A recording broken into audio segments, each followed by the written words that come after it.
The Caribbean looks like paradise.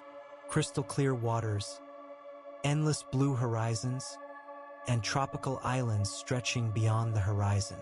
Today, millions of travelers come here searching for peace. But more than 300 years ago, these same waters carried the smell of gunpowder, the sound of cannon fire, and the cries of men who would never see home again. This was not a paradise. It was the most dangerous sea on Earth. Long before luxury cruise ships crossed these waters, the Caribbean belonged to men who lived outside every law. They answered to no king, no nation, and often not even to each other. History remembers them simply as pirates. But the truth is far more fascinating. Some were ruthless killers. Others had once served powerful kingdoms before becoming outlaws. Many believed they were fighting for freedom, while others chased only gold. Their names still echo across history. Blackbeard, Captain Kidd, Henry Morgan. Movies turned them into legends, but the real Caribbean was darker than any Hollywood story. Imagine standing on the deck of a wooden ship in the year 1670.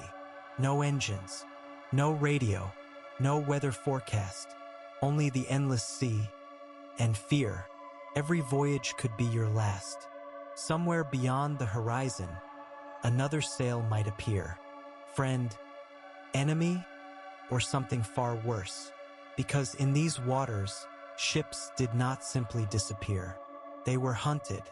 Every year, fleets carrying mountains of gold, silver, emeralds, spices, and silk crossed the Caribbean on their journey back to Europe.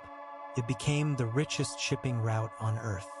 And wherever unimaginable wealth exists, someone will always try to steal it. Tonight, we begin the story of how an ocean became a kingdom of pirates and how history's most feared outlaws were born. By the late 17th century, the Spanish Empire had become the richest empire on Earth. Every year, fleets of massive wooden galleons crossed the Atlantic carrying unimaginable wealth. Gold from Peru, silver from Mexico, emeralds from Colombia, silk from Asia, and spices worth more than their weight in gold. All of it passed through one place, the Caribbean. Spain believed its treasure fleets were protected by powerful fortresses, heavily armed warships, and thousands of soldiers. But every empire has a weakness. The Caribbean was too vast to control. Thousands of islands, hidden coves, dangerous reefs, and narrow channels created the perfect hiding places for men willing to live outside the law. At first, these men were not called pirates. They were hunters, sailors, fishermen, and escaped soldiers trying to survive on remote islands. Over time, survival turned into opportunity. They discovered that a single Spanish treasure ship could carry enough wealth to change their lives forever. Soon, England, France, and the Netherlands realized they could weaken Spain without declaring full-scale war. Instead of sending their own navies, they quietly supported private captains with official letters known as letters of marque. These documents transformed ordinary sailors into legal raiders. To Spain, they were pirates. To their own governments, they were heroes. This dangerous system created a new generation of men who lived between law and crime. They attacked enemy ships, divided the treasure, and returned home with fortunes. But success created greed. When wars ended and governments canceled their commissions, many refused to return to ordinary life. They had tasted freedom, power, and unimaginable wealth. Instead of becoming fishermen again, they remained at sea. They became true pirates. Across the Caribbean, hidden settlements began to appear. Places where stolen goods were traded openly, damaged ships were repaired, and no questions were asked. Taverns overflowed with sailors spending gold as quickly as they stole it. Rum flowed like water, and every night new crews were formed for the next raid. One harbor became especially famous, Port Royal in Jamaica. Some called it the richest city in the New World. Others called it the wickedest city on earth. It became the beating heart of Caribbean piracy. Here, fortunes were made overnight and lost before sunrise. Among the thousands of ambitious sailors arriving in Port Royal was one man who would soon become more famous than any pirate before him. His name was Henry Morgan, and his rise would change the Caribbean forever. While most pirates dreamed of finding treasure, Henry Morgan dreamed of conquering empires. Born in Wales around 1635, Morgan arrived in the Caribbean as a young man with almost nothing to his name. No fortune, no famous family, only ambition. At that time, Jamaica had recently fallen under English control, becoming a dangerous frontier where soldiers, sailors, and fortune hunters gathered from across Europe. Morgan quickly realized that the fastest path to wealth was not honest work, but war. England and Spain were bitter enemies, and the Caribbean had become their battlefield. Instead of sending large armies, the English crown secretly relied on privateers. These men carried official commissions, allowing them to attack Spanish ships and settlements. To England, they were heroes. To Spain, they were nothing more than pirates. Morgan proved to be fearless, intelligent, and ruthless. Unlike many captains who chased random merchant ships, he carefully planned every attack. He studied Spanish defenses, gathered intelligence from local sailors, and struck where his enemies least expected. Victory after victory made his reputation grow. More ships joined his fleet. More men wanted to fight under his command. Within only a few years, Henry Morgan was no longer following orders. He was giving them. Across the Caribbean, Spanish governors began warning each other that Morgan was coming. Entire coastal towns strengthened their walls. Merchant captains changed their routes. Even experienced soldiers feared seeing English sails on the horizon. Henry Morgan had become something far more dangerous than a pirate. He was becoming the greatest privateer the Caribbean had ever known. But his greatest gamble was still ahead. In the heart of Spanish America stood a city so rich that conquering it seemed impossible. Most men would never dare attack it. Henry Morgan was not most men. By 1671, Henry Morgan had become the most feared privateer in the Caribbean. But one prize still remained beyond his reach: Panama City. It was the richest city in the Spanish Americas, where gold, silver, emeralds, and priceless treasures from across the New World were gathered before being shipped to Europe. Many believed its massive stone walls and experienced soldiers made it impossible to conquer. Morgan believed otherwise. Gathering nearly 2,000 hardened fighters and more than 30 ships, he sailed toward the Caribbean coast of Panama. But reaching the city would not be easy.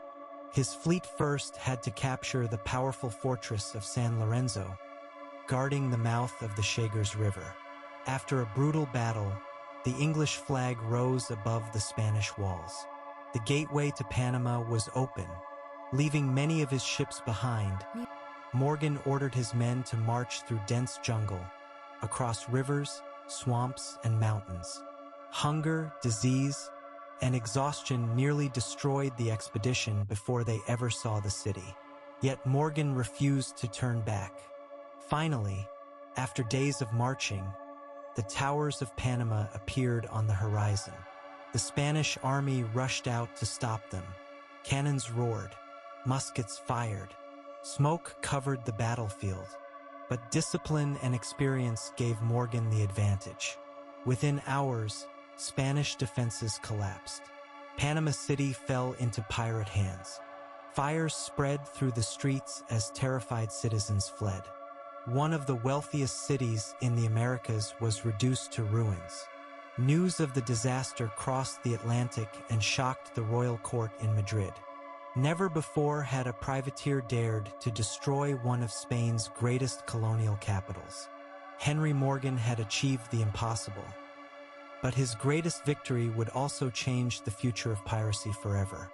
Unlike Henry Morgan, William Kidd never planned to become history's most infamous pirate. He began his career as a respected sea captain, trusted by wealthy investors and backed by the English crown. In 1696, Captain Kidd received an official mission to hunt pirates across the Indian Ocean and protect English trade routes. He sailed proudly, believing he was serving his country. But the voyage quickly turned into disaster. Months passed without capturing a single pirate. His crew grew restless, food became scarce, and discipline began to collapse. Then everything changed. On the horizon appeared a magnificent merchant vessel known as the Quebec Merchant. It was enormous, richly decorated, and loaded with silk, sugar, gold, and priceless cargo from the east. Kidd believed the ship was sailing under enemy protection, making it a legal prize. He attacked, captured it, and claimed its treasure. But powerful politicians in London saw the situation differently. The cargo belonged to influential merchants connected to the Mughal Empire, whose friendship England desperately needed. Overnight, Captain Kidd transformed from a respected privateer into a wanted criminal. Every governor in the Caribbean received orders to arrest him. Every harbor became dangerous. Realizing he had become the target of the very government he once served, Kidd abandoned hope of returning home as a hero. His once glorious voyage had become a desperate escape. In the end, he surrendered, believing he would receive a fair trial. Instead, he was sent to London, convicted of piracy, and publicly executed. His body was left hanging in chains beside the River Thames for years, warning every sailor what awaited those accused of piracy. Yet one mystery remained unsolved. What happened to his legendary flagship, the Quebec Merchant? By the year 1717, one name spread fear across every corner of the Caribbean. Edward Teach, better known as Blackbeard. He wasn't the richest pirate. He wasn't the most successful. But he was, without question, the most terrifying. Standing well over 6 feet tall with a thick black beard, Blackbeard understood that fear was more powerful than any cannon. Before battle, he tied slow-burning fuses into his beard and lit them. Thick clouds of smoke surrounded his face, making him appear like a demon emerging from hell. Many sailors surrendered before the fighting even began. Blackbeard rarely needed to fire a shot. His flagship, the Queen Anne's Revenge, was one of the most heavily armed pirate ships ever to sail the Atlantic. Carrying around 40 cannons and more than 300 men, she dominated every merchant vessel unfortunate enough to cross her path. In 1718, Blackbeard made his boldest move. Instead of attacking a single ship, he blockaded the entire port of Charleston, South Carolina. For nearly a week, no ship could enter or leave. Wealthy merchants, government officials, and ordinary civilians were trapped. Blackbeard demanded medical supplies as ransom. When his demands were met, he released his prisoners and disappeared back into the sea without burning the city. But the British government had finally had enough. Rewards were offered for his capture, and Royal Navy warships began hunting him across the Atlantic coast. Blackbeard knew his time was running out. The pirate who had terrified thousands would soon face his greatest and final battle. By late 1718, Blackbeard knew the hunt was closing in. The British Crown had declared him an enemy of the Empire, placing a massive bounty on his head. Every Royal Navy captain wanted the fame that came with defeating the world's most feared pirate. On the morning of November 22nd, Blackbeard anchored near Ocracoke Island off the coast of North Carolina. He believed the shallow waters would keep large naval ships away. But Lieutenant Robert Maynard had another plan. Using 2 smaller sloops, he quietly entered the narrow channel before sunrise. As the ships approached, Blackbeard opened fire. Cannon smoke covered the water while musket balls ripped through the air. Several of Maynard's men fell instantly, It appeared that Blackbeard had already won, but the British commander had hidden most of his soldiers below deck. Believing the enemy ship was nearly defeated, Blackbeard ordered his crew to board. The moment the pirates jumped aboard, dozens of British sailors burst from below with muskets, swords, and pistols. A brutal hand-to-hand battle erupted across the blood-soaked deck. Blackbeard fought with extraordinary determination, firing pistols and swinging his cutlass until he was surrounded. According to witnesses, he suffered 5 gunshot wounds and more than 20 sword cuts before finally collapsing. His death marked the fall of the most feared pirate of his generation. To prove the victory, the British cut off Blackbeard's head and hung it from the bow of their ship as a warning to every pirate still sailing the Atlantic. One by one, pirate strongholds disappeared. The Royal Navy expanded its patrols, trade routes became safer, and the Caribbean slowly returned to imperial control. The Golden Age of Piracy had come to an end. Yet centuries later, the names of Henry Morgan, Captain Kidd, and Blackbeard continue to capture our imagination. Their ships may have vanished beneath the waves, but their legends still sail across history.